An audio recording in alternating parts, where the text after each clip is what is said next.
Dr. Tracy Brower, thank you so much for coming on Transform Your Workplace. Yeah, thank you. Thanks for having me. Looking forward to it.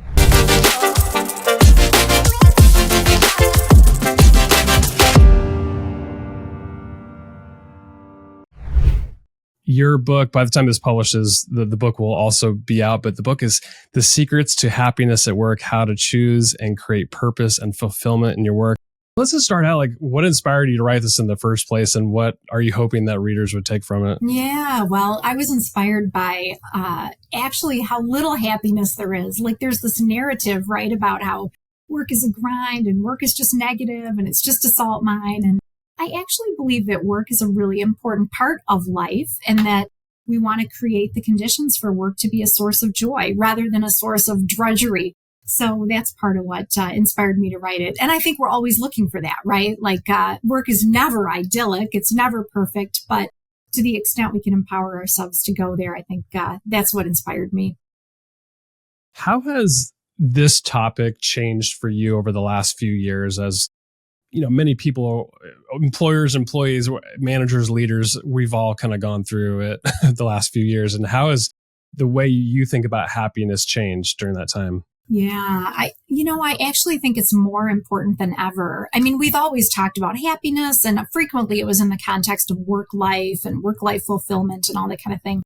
But I think with the last few years, things have just turned upside down and inside out, and our expectations for work are higher. Our priorities are shifting. We have greater priorities toward family and friends and being sure that we're taking care of ourselves in the process.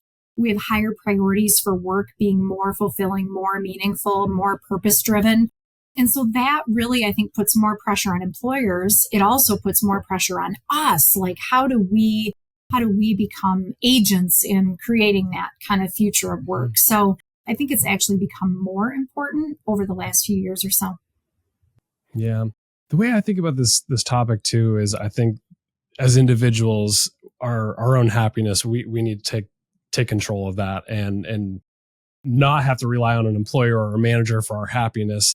But in one of your chapters, when you talk about choosing joy, can you share like a personal story or maybe an example that highlights how actively choosing joy might transform an individual's workday or just even their personal life? Yeah, absolutely. And I always like to say leaders don't have responsibility for other people's happiness, but they have a responsibility to create the conditions. Like, we each own our happiness, own that work experience that we're creating for ourselves.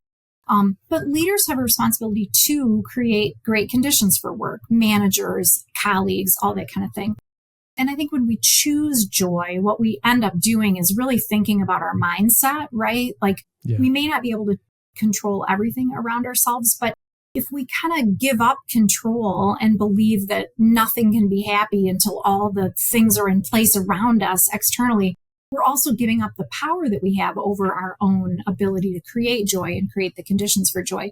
So it matters how you show up, right? If you choose a mindset of, no, I'm going to commit myself to this, even if it's not my favorite thing, or I'm going to really work on this relationship with this boss or this colleague, or I'm going to work on finding my next opportunity, given that I'm maybe not perfectly happy today and I want to find my next stretch.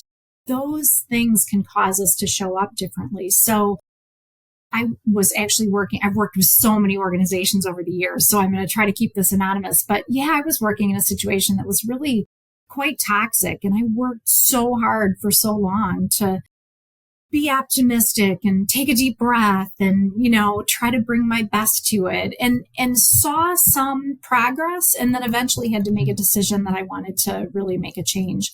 But joy transformed the way that I was showing up. It transformed some of my relationships, and it transformed my thinking about what I could do about it and the choices that I made to leave that situation, as a matter of fact. With choosing joy, that is totally a mindset shift thing.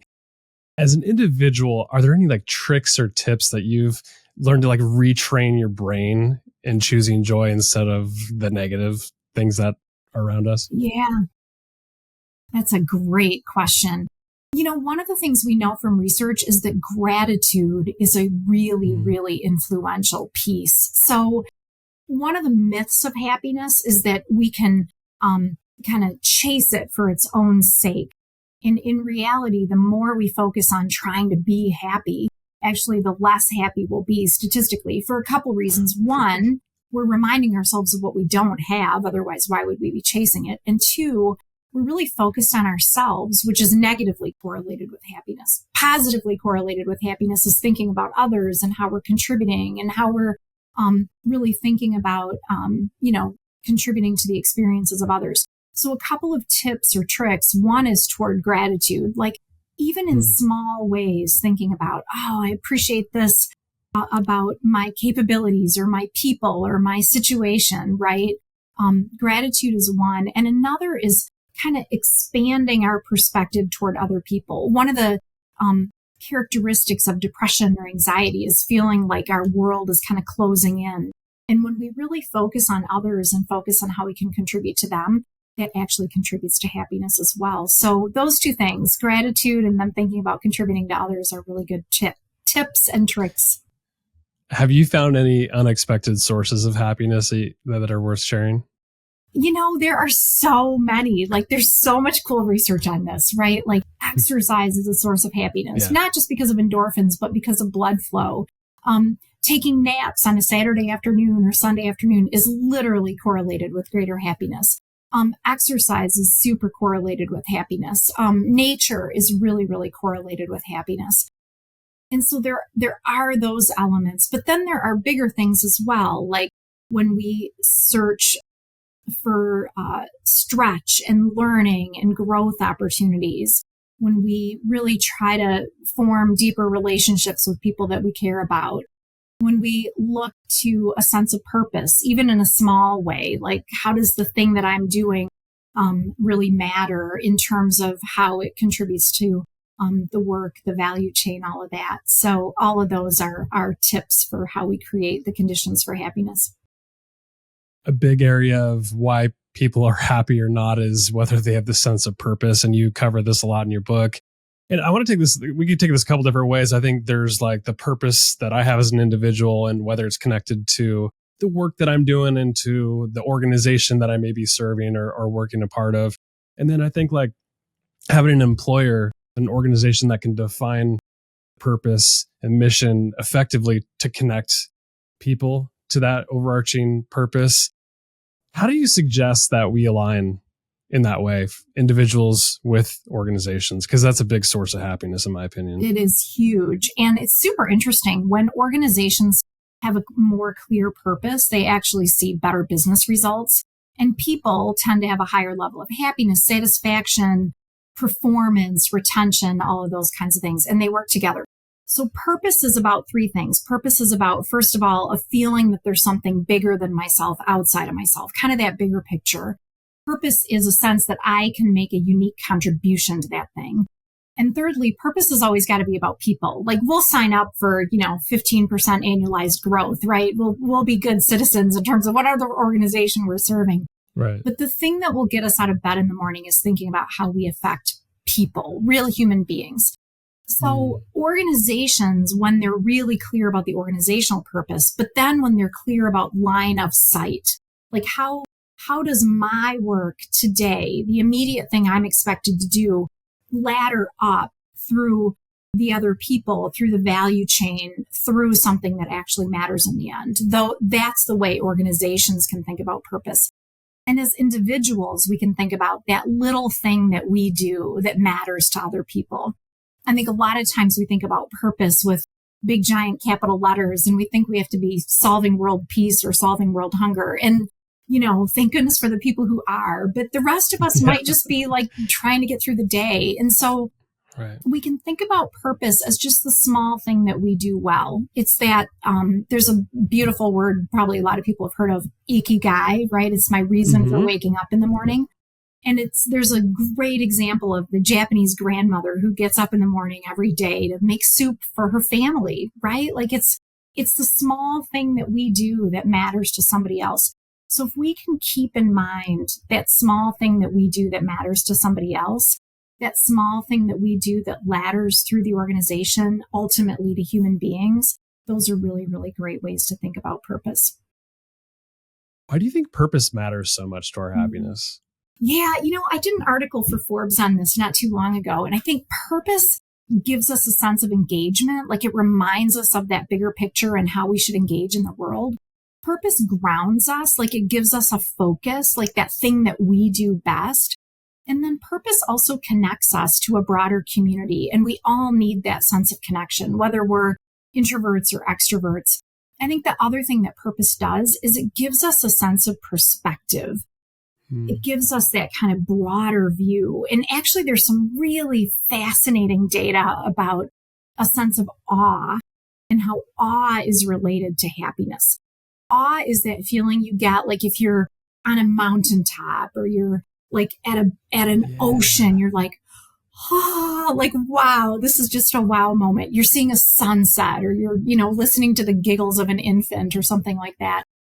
What happens when you have that sense of awe is that blood flow is actually directed away from kind of your executive function in your brain and away from a sense of vigilance and more toward a sense of emotion.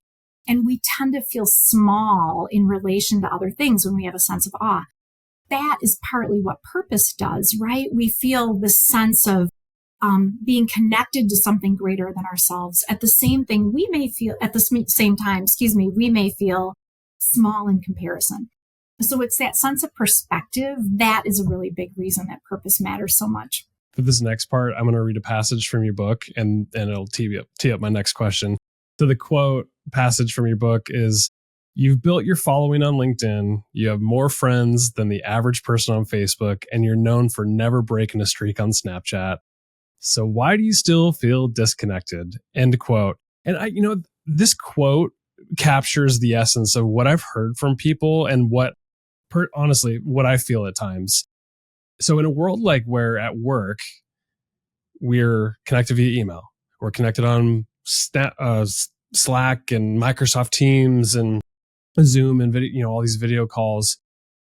How do we still feel disconnected? And how do we make sure that we're taking the time and the effort to build meaningful relationships at work? Because it does contribute to happiness. Yeah, it's a huge contributor to happiness. 75% of people say that they make their friends at work. It's second only to making great friends in high school or college. Those are the number ones.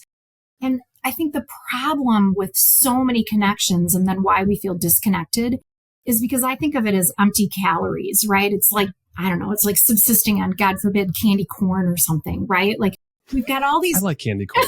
I actually love candy corn. I know I'm in the minority.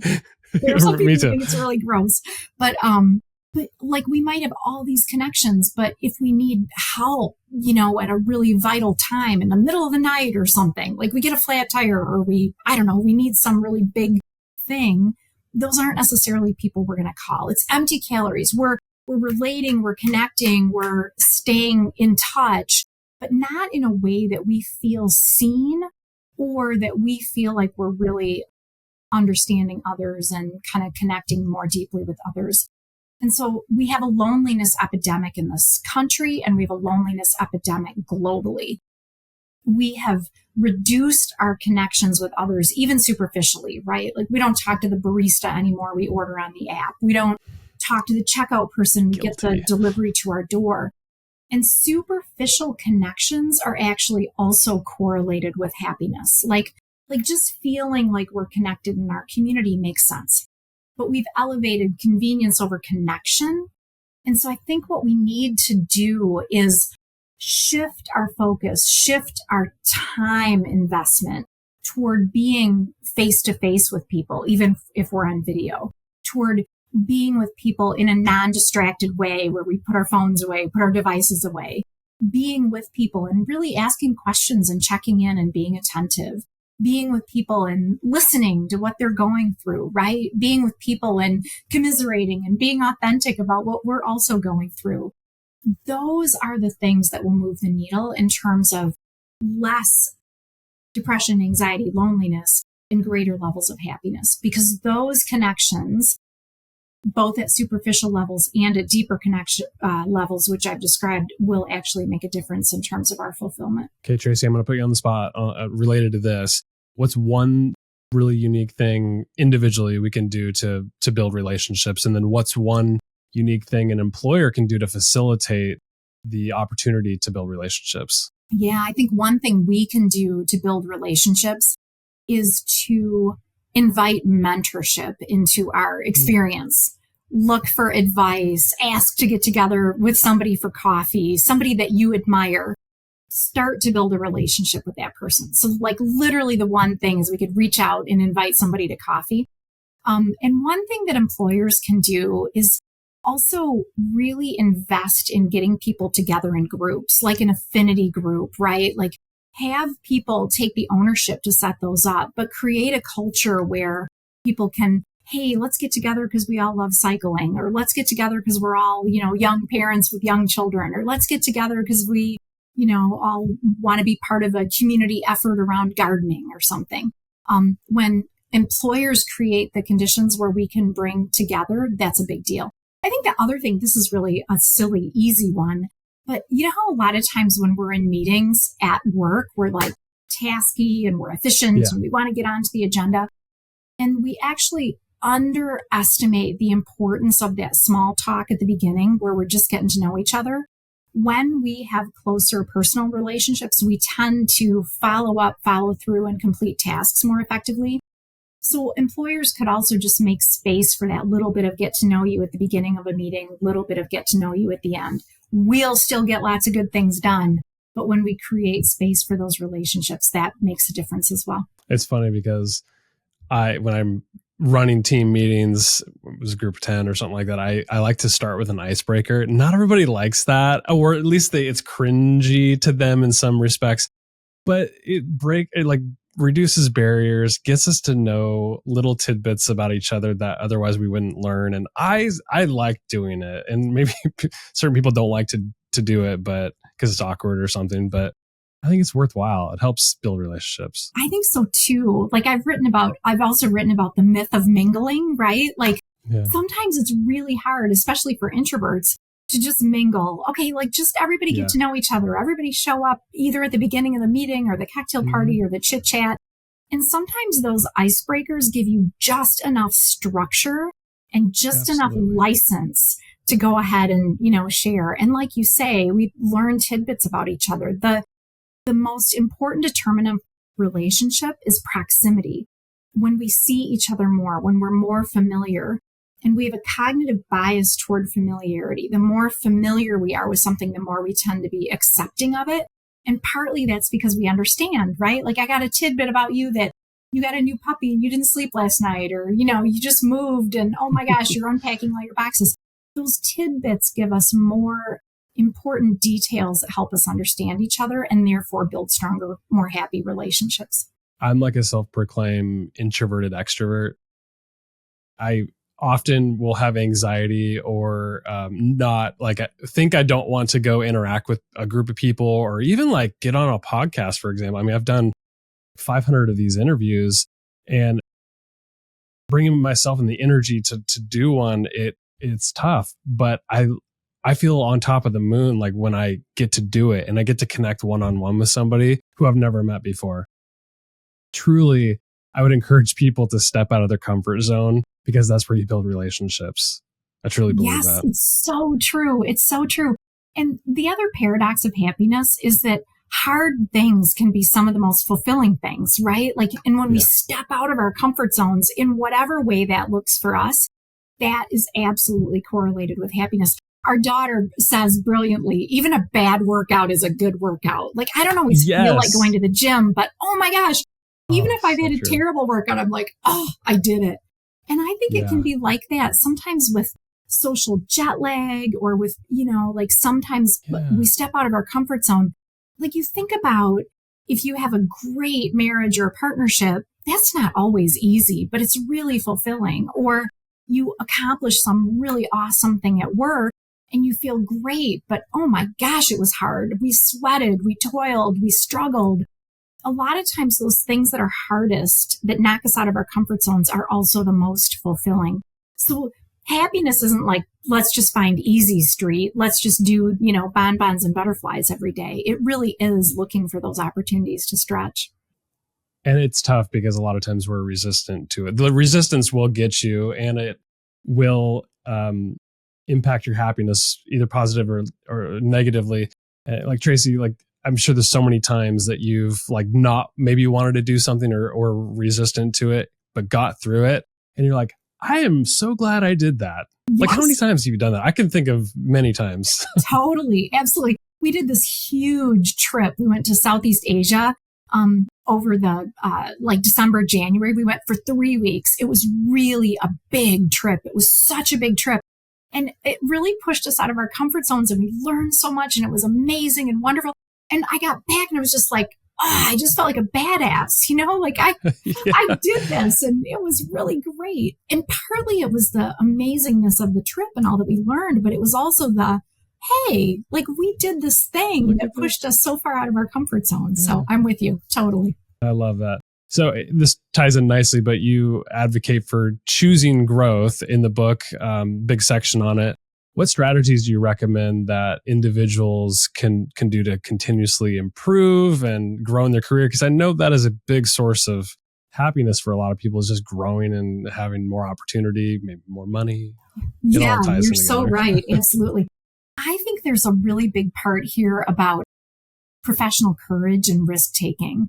Like imposter syndrome is really a thing, right? Like, and we might wait to take the next step in our career until we feel 100% ready.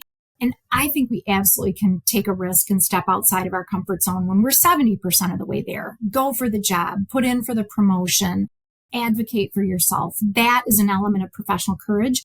And when we demonstrate that level of courage and confidence, we partly convince ourselves, but we're also making a case for others about our ability to contribute in the organization. So one, I think, is believe in yourself, take risks, and kind of step out there. Another, which has to do with trusting in ourselves, I think another thing we can do is trust in other people. A lot of times you'll have somebody kind of tap you on the shoulder and say, hey, you're really good at this. You should do this, right? Like, believe them. If they're believing in you, absolutely believe them. And another thing that I think we can do from a strategy perspective or a tactic perspective is to say yes more often. Like we think about self-care, and a lot of times the narrative on self-care is say no, set boundaries, separate yourself from others. And when we say yes, we really give ourselves that opportunity to learn, to realize what we can do, to build our capacity by stretching. So emphasize all the yeses. And of course you want to set boundaries. And of course you want to say no to the things that don't energize you. But even if you feel like you're short on time, when we do things that energize us, when we do things that are developing us, saying yes to those kinds of things absolutely pays us back in terms of happiness, fulfillment, joy, promotion, opportunity to grow in our career, opportunity to advance. This quote comes from an author I'm really well connected with. And I'm not sure if this grocery store is near where you live, but the quote was like, Safeway is just a grocery store, not a way to live your life. And I love that because we don't grow by playing it safe all the time.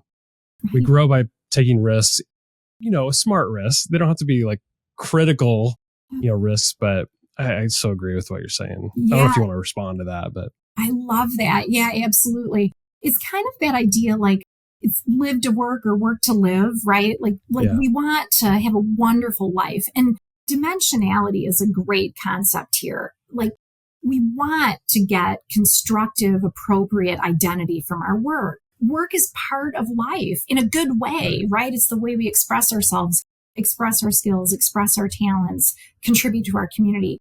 But also, we don't want that to be the only element of our identity. Like we want all the other things like community and family and friends and volunteer work.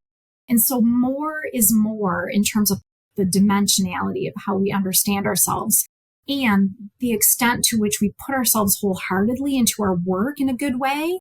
That returns to us in terms of happiness, and we put ourselves wholeheartedly into other elements of life as well. Tracy, how does self-care play a role in growth, happiness, like this whole conversation? Yeah. Oh my gosh. It's critical, right? And I think the really important thing about self-care is that we do what works for us. The popular narrative is, you got to have a bubble bath once a week and drink lots of wine, right? I mean, it sounds great. Yeah, right. But that may not be for us, right? So sure. I think the really important thing is to make sure that we make room for ourselves, make sure that we're making choices that are aligned with our version of self-care. Like, a bubble bath once a week, maybe just one more dang thing I got to do. And that doesn't feel like self-care. Saying yes, maybe about self-care, saying no, maybe about self-care, investing in experiences returns from a self-care perspective more than investing in things. Self-care is often about being with people versus being alone, depending on your preferences. But the important thing about self-care is reflection and self-awareness, so you know what works best for you. And the other thing that applies here is the idea that you can have it all, just not all at once. And so you have to, I think we get ourselves into a happiness trap if we think that like every moment has to be an easy moment or every moment has to be a balanced moment. Sometimes balance occurs over the macro course of our life. So there'll be periods of life and seasons of life that are bonkers, not in a bad way, but bonkers. And there'll be other seasons of life where we have more time. So like the big thing is don't put additional pressure on yourself to worry about self-care, depending on where you are in that season of life, that ebb and flow of busyness and that ebb and flow of how you're spending your time in ways that work best for you and pay you back in terms of fulfillment. Self-care is one of those things for me, at least I'm sure this is true for other people. You have to be intentional about it and you have to build it into your schedule. Like oftentimes I'll put reminders or even blocks into my calendar to make sure I'm going for a walk or eating lunch or in doing something that's helpful for my mental health and physical health. Yeah, absolutely. I do the same thing. And I give myself some flexibility, right? So every day on my calendar, I've got my yoga class. Like I know yoga is happening today at 9. And today at 9, I can't go to yoga, but I was reminded of it. And then I've made an intentional choice about it. And next week at 9, I'm going to make it. So it's like that. You're reminding yourself, you're giving yourself flexibility, you're giving yourself the opportunity to be intentional. And I think like we were talking earlier about social media and empty calories, right? Like another element of self-care that works really well is setting that timer, right? Like you can set that timer on your device that says, hey, you've been here for 15 minutes. Do you want to keep going or do you want to log off? It gives you that sort of sense of intentionality so you can make a choice that's more aligned with how you want to spend your time. This next question is tough, and I'm curious how you're going to answer this. So, how does a person at work find happiness when they hate their job and they hate their manager? Yeah. Oh my gosh. That's like tough. The hardest. It is really hard. And not all work feels intrinsically valuable either, right? Like you might just not love the content of your job. I like to think about like how much influence do you have on the situation? And then how big a problem or how systemic is the situation? So if you have lots of influence, you might stick it out. Maybe you can influence your boss. Maybe you can influence your organization or your culture or whatever. Maybe you can shift the content of your work. If you've got that level of influence, it makes sense to stick it out and roll up your sleeves and really try to get through. And then the situation matters too. Like if you're in a systemically toxic situation and you don't have a lot of influence over it, that might be an opportunity to choose something different. Yeah. On the other hand, maybe it's a short-term thing, right? Like that project is going to end or that really tough customer is going to end, or you can see the light at the end of the tunnel in terms of that new opportunity that's going to be coming your way. Those may be times to stick it out. So to me, it's that relationship between how much influence do you have, how systemic is the issue, and then you can make choices around that. I'm always an advocate of sticking with it, like as long as you can, and then giving yourself permission to make a really different choice if you want to. Can you share one or two ideas that we didn't talk about so far that's maybe easy to implement for any individual to start feeling more happy at work? Yeah, I think one thing we can do that we didn't already talk about is I really feel like connecting with colleagues is a big deal. We've talked about that a little bit. We talked about But another thing that we can really do is absolutely put ourselves into performance mode, like perform to the best of our ability.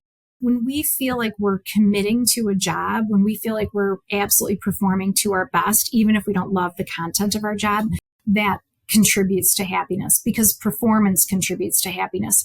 Happiness isn't always just feeling kind of, ooh, like, Mary Poppins or singing on the mountaintops, but it's usually a feeling of dedication or a feeling of immersion or a feeling of energy or a feeling like we matter. So when we commit ourselves fully to doing a really great job, that matters a lot. Another thing that is linked with happiness that we haven't talked about is creativity. When we are feeling like we're creative, when we're feeling like we're applying our creative juices, even if we're in a super analytical kind of role, that contributes to happiness as well. So maybe that's like looking for a problem that needs to be solved. Maybe that's volunteering for a project that's adjacent to what we do, but not necessarily in our swim lane. Maybe that's doing our same old thing in a new way. Creativity and feeling like we can kind of bring that creative thought to our work is also correlated with happiness. As we wrap up this discussion, Tracy, I'm curious what you see evolving in terms of the workplace and what implications that might have on our happiness at work. Because as we were talking about, we do have to be intentional about our happiness. And so as workplaces and continue to evolve, people are evolving, technology is evolving, it's all going to have an impact at some level. I'm curious where you see it all going. Yeah, I really believe that we're going to see employers and organizations paying more and more attention to the employee experience because the talent shortage is here to stay. Every developed and developing country has a declining birth rate. And so this need for people is absolutely going to continue.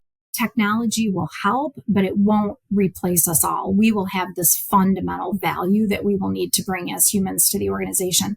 So where I see it going is toward great cultures, toward positive employee experiences, toward well-being. Like we really believe when I talk to lots and lots of leaders, well-being and this emphasis on well-being isn't a blip. It really is a trend. And so that's not to say that all work is going to be idyllic and we're going to solve all the problems in the next 6 months. But I do think it means that we can be clear about our agency in making choices and creating the conditions for happiness. And I do believe it means that organizations and leaders are going to need to and will focus more intentionally on creating great work experiences. That I absolutely believe is a payoff that we will be able to see if we can get over this narrative of, work is a grind, work is negative. It really can be a source of joy. I wholeheartedly agree with you. So I'm a case study example of this. I've worked for the same employer for 16 years. I've been doing this podcast probably for a decade, I would say. So 2030 years, over a decade, 11 years. And I have a couple like what I call best friends at work. I have an amazing manager who's like my partner and everything. Like we complement each other perfectly. And people can find a sense of purpose and happiness at work. I'm spitting proof of that. So It's out there. Yeah, it's so true. Absolutely. And that continuity over time is a big deal too, right? Like you have those relationships that you build and you feel like your work is mattering and you see that growth over time. So all of those are absolutely recipes for happiness. It's a great example. Yeah. Tracy, it's been a pleasure to have you on the podcast. Your book is called The Secrets to Happiness at Work, How to Choose and Create Purpose and Fulfillment in Your Work. Where can people connect with you, learn more about what you're up to? Yeah, thanks. You can find the book anywhere books are sold, from Amazon to Barnes and Noble to Target, you name it. And I'm at tracybrower.com. You can see the articles that I write for Forbes and Fast Company and others. You can see information about the book. You can see speaking engagements and reach out to me on LinkedIn. I'd love to hear pushback or what other people are thinking. It's Tracy Brower, PhD on LinkedIn. My guest today has been Dr. Tracy Brower. Tracy, thanks for coming on. Appreciate you. Thanks so much. I appreciate it.